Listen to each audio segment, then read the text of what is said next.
Is food prep a burden or a blessing for you? For me, it's a little of both. It depends on how hangry I am before I start. Food is magical and more than just nutrition. Eating is one of those things we have to do regularly that is more than the sum of its parts.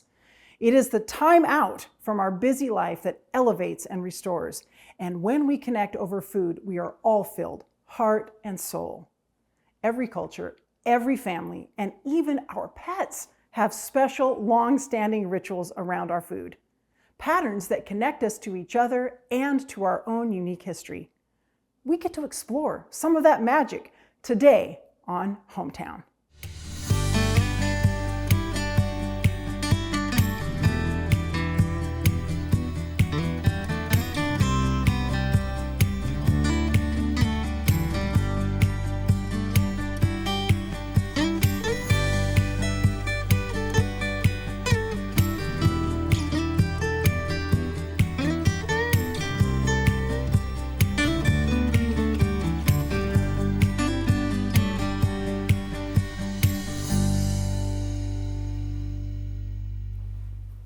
Cesar Chavez said, if you want to make a friend, go to someone's home and eat with him.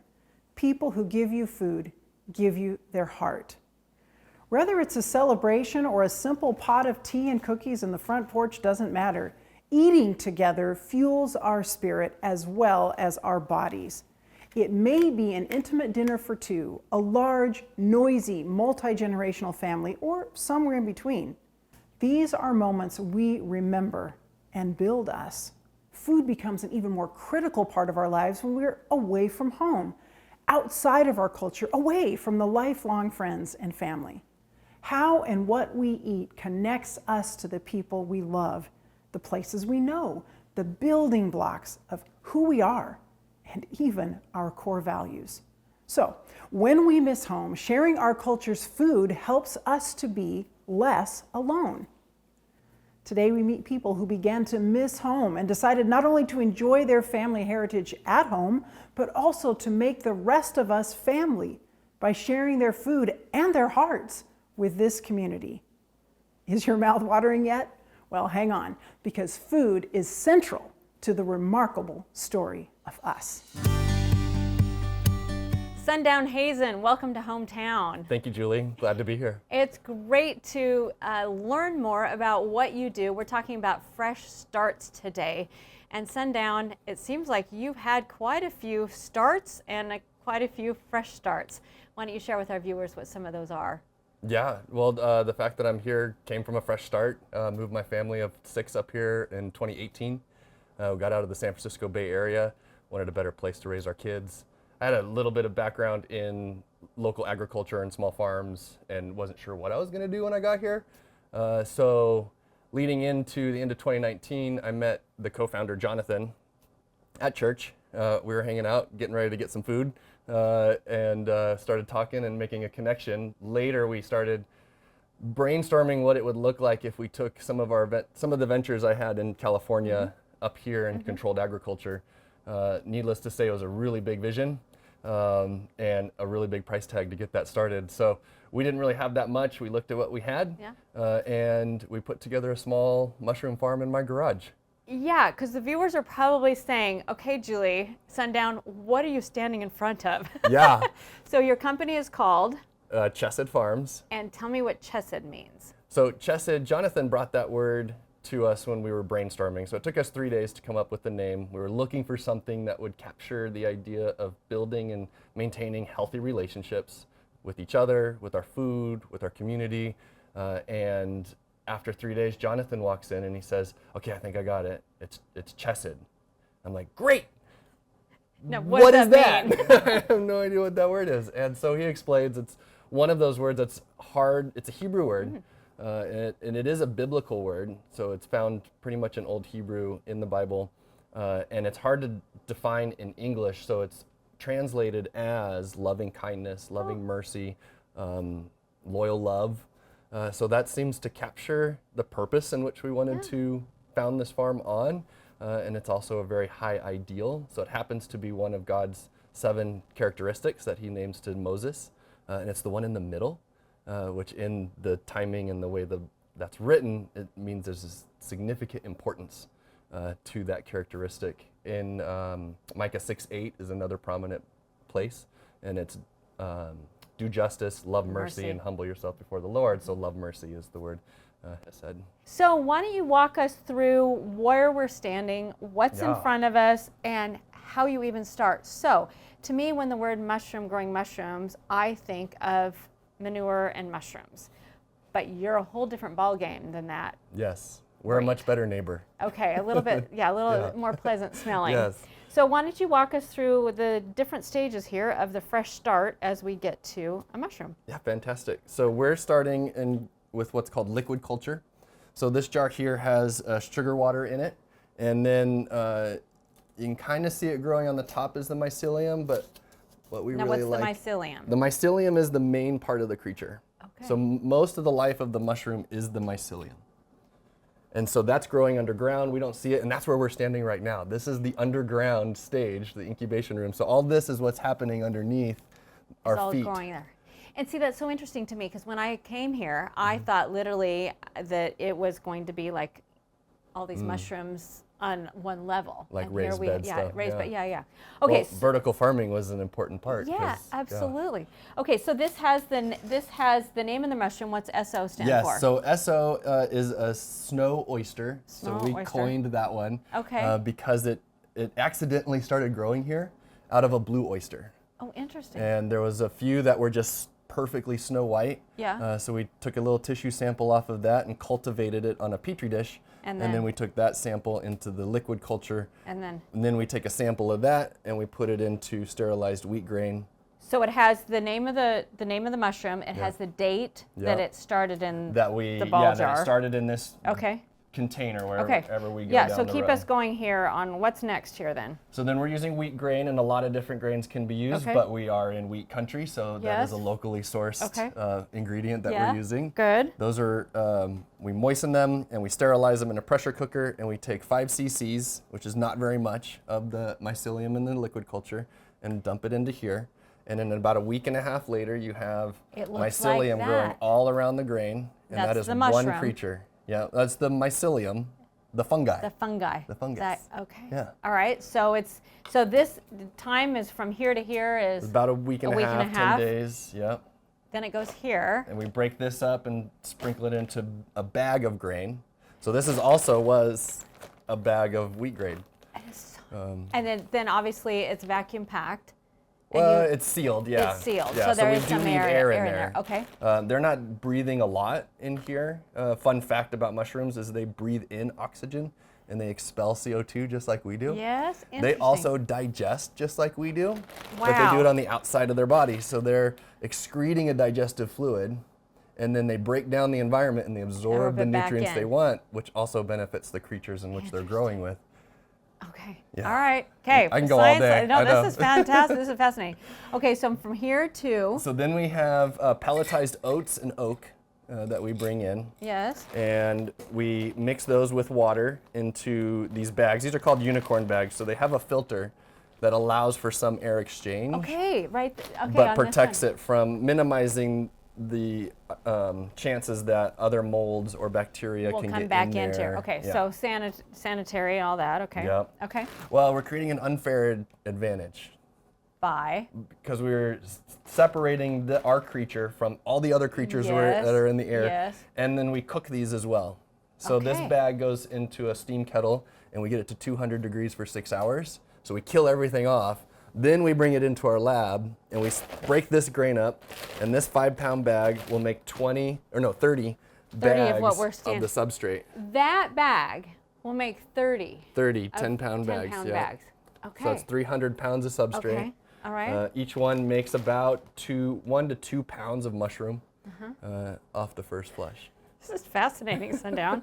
All right, so keep going. So then once they're essentially eaten all their food, so Yes. you can see in this one the different little fuzzy spots. Yes, that are So coming. each one of those was one piece of grain that had mycelium growing on So it. the fresh start right there. Yeah, and then they find each other and they kind of hold hands. Yes. And they reconnect, and then they become one. And so each one of these are become one until the whole bag is filled up, and we have one creature.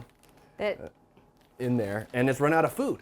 So the mushroom is the reproductive organs of the creature, so that it can send out its next generation to go find more food. Interesting. And so we open the bag up, we make a cut, and depending on the variety, you see we sometimes cut on the top with the lion's mane, on the side with the oysters, because... So that's an oyster, that's the name of that. That's the golden oyster. That's the golden oyster. Yes, okay. It is delightful. So that influences how they grow so that we get the shape we want, but also making it easy to harvest. Okay. And the name of this one again? This is the lion's mane. The lion's mane. And then chestnut mushroom. Chestnut, these are beautiful. So lion's mane and the pearl oyster do happen to be native in this area. Really? Yeah, so you can see lion's mane growing in the blues. Okay. Seen it a couple times. Yeah. One of my arborist friends, he's seen it growing on a tree in town. Fascinating. Yeah. You know what? It kind of looks like a sea anemone to me. Yeah. You know, just above There's the water. a lot of fish tank references at the farmer's market. Oh, are there? Yeah, okay, coral see, yeah, exactly. Okay, so what happens? You harvest this, and then what do you do with the base after that? So sometimes, depending on how much it weighs, if we have room, we'll go ahead and put it back in the fruiting room and get a second flush. It's going to be smaller. The mushrooms themselves might be smaller. It'll be a little bit less. But if we have room, we might as well get a little more mushroom out of it. Otherwise, we throw them into a trailer, we smash them up with a tractor, and then we sell them for a soil amendment for your garden. Wow. So people then can put the nutrients then back into their garden. And potentially mushrooms. What would you use this mushroom in, Sundown? The chestnut is my favorite. It's really rich umami flavor. With a nutty twist. Okay. The cap is extremely tender. The stem is also delightful, but the cap is super tender. Okay. But it has substance enough that it'll hold up in a chili or ragu, casseroles, so like shepherd's pie is one that we enjoy doing. Okay. But of course, all your other standards, you can just saute it with your vegetables, throw it on some rice or noodles. You can put it in an omelet.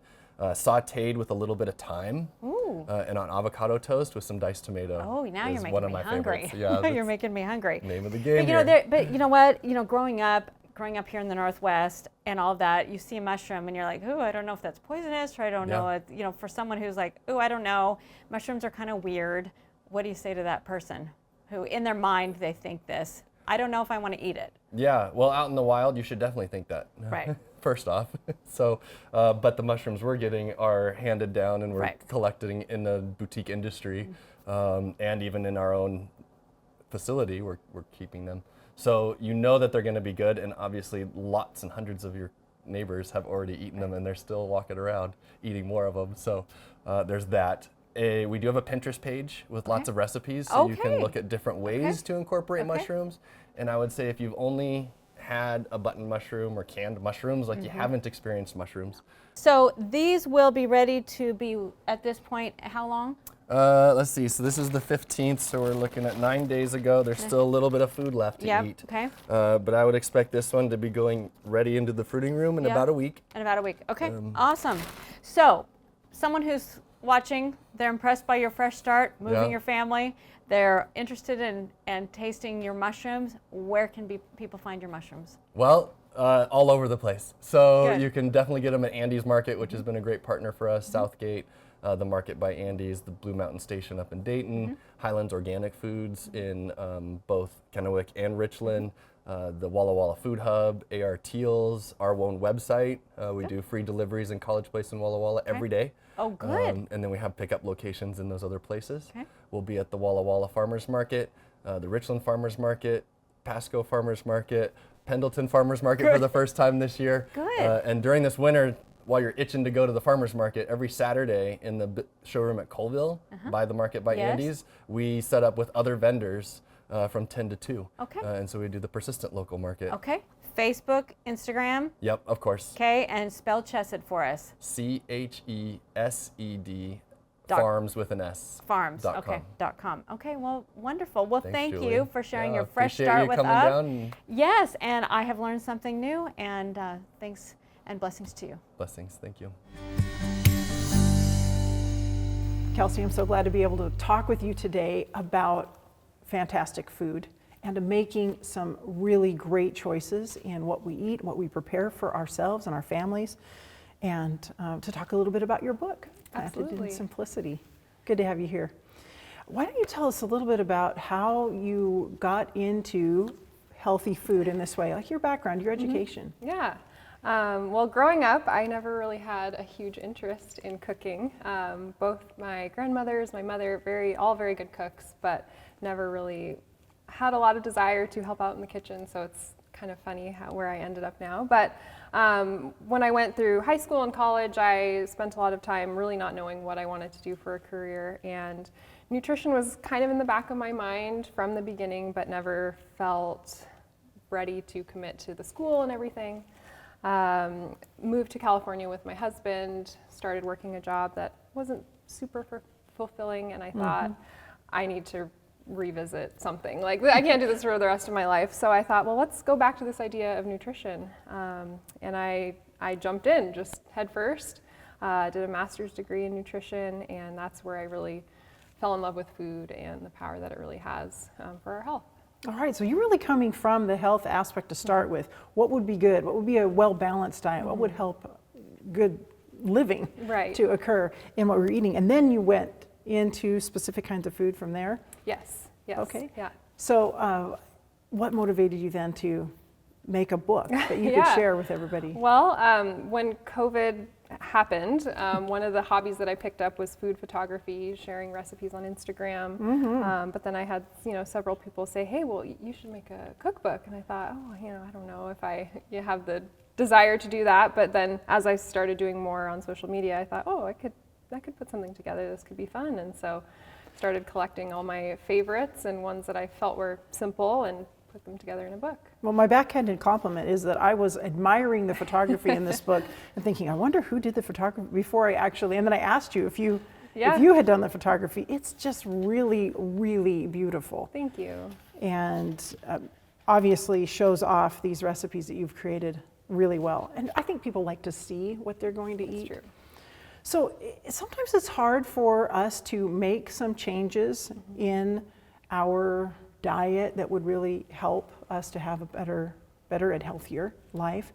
What are some of the tips you might have for people in making some changes that make it accessible? Yes, change is hard. I would say that starting with what you already know and like is a great kind of easier place to start. So for example, if there are side dishes or ways that you eat vegetables or fruits or grains that you already do enjoy, find ways to work those into your daily routine a little bit more frequently because you enjoy them. That's an easy place to start. And then from there, I think finding recipes that either mimic other recipes that you like that maybe aren't so healthy. How can you make substitutions or swaps to kind of make them a little bit more plant forward or, in line with your goals? Like I was looking at this one just as we sat down because we had some yogurt parfaits at my house just this morning, but it wasn't quite as healthy as the one you have here. So I was looking through going, oh yeah, silken tofu. I was just looking at some great ideas that you have here for how to make something that's already a favorite at our house more healthful. Right, just a little bit healthier, yeah.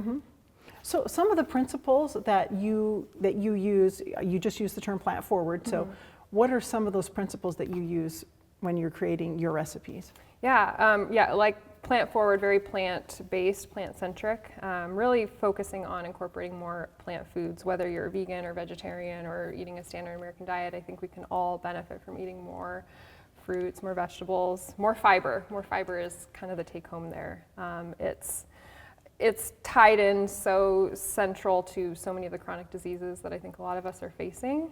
Blood sugar management, cholesterol management, the gut microbiome. So it's really at the center of a lot of things. And so you find fiber in plant foods. And so finding ways to incorporate more plant foods was the goal here.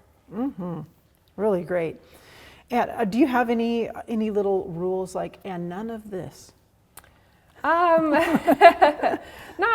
Not really. I mean, no one food is going to cure you, or no one food is going to, cause death. But it's what are we doing 90% of the time, So finding if there are certain foods, having them in moderation, but really having a lot of these plant foods most of the time, I think is the key. So back to this idea of making these changes, for a lot of us, we especially maybe at the beginning of the year or some other time when we've made a visit to the doctor and we're like, yeah, I got to make some changes. we can start out really strong, like, okay, I'm going to make the changes. This is what I'm going to do. But then it's easy to fall back into old habits. So Right. what do we do with that? How do we? Yeah, I think there's probably a lot of reasons why we're not able to sustain that, but I think there are two that really play a role, and I think one of them is we're not able to maintain the new habit for long enough, or the new behavior long enough to make it a habit. And I think part of that is we might be starting off with something too big. So going back, making our goal more attainable, a lot smaller, can help build that confidence in ourselves. Like, hey, I did that, I can do this. And then I think that allows us to then keep the behavior going long enough for it to become a habit and just, second nature. You're not thinking about it anymore. Yes, it's really great to get to that point where this is just what I do. Right. This is the way I eat. I like Right. this. Right. I Yeah. do it. Yeah.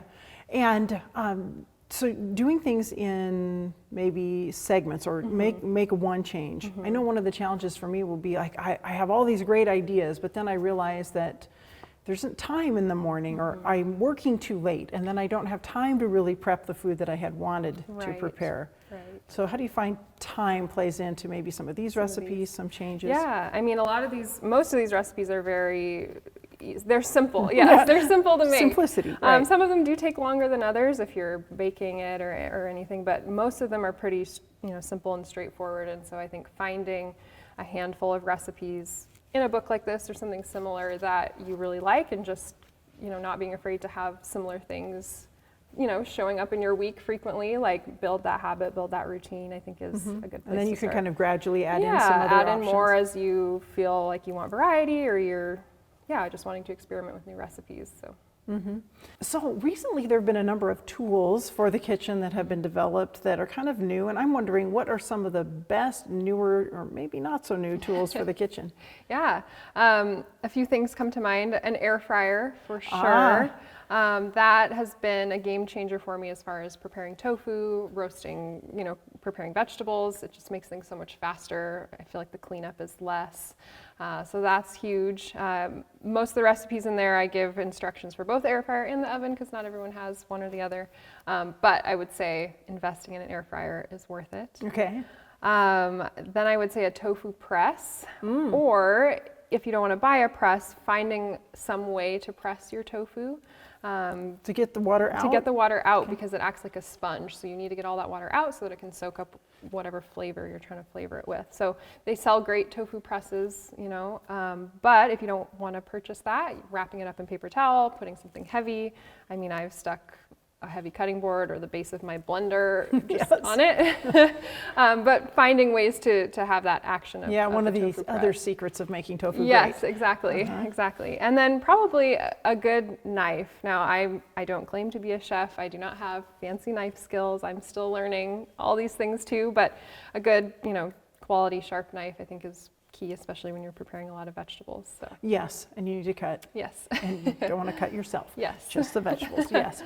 Very good. Okay. Also, I know that it's sometimes hard to plan for what do I buy at the grocery store, maybe especially if I'm not going with a specific menu, or how do I know what to buy? Yes, exactly. So I tried to think through some of that work a little bit for you. So in the back, there are 4 meal plans, and then with that 4 shopping lists. So 2 of them are a meal plan for 1, and then 2 of them are a meal plan for 2, portion-wise. And this is like a whole week? Yes, a whole week. Okay. And then there's the shopping lists that go accordingly. So This is obviously you great. can flip through each of the recipes and make your own shopping lists, but if you want just like a, cut and paste type of thing, there's recipes and shopping lists for This you is there. really good, because sometimes it just takes too much energy to try That's to true. figure this out. It's true. If you're a really busy person. So Yes. to have it right here and to know exactly what I need to buy. Yes.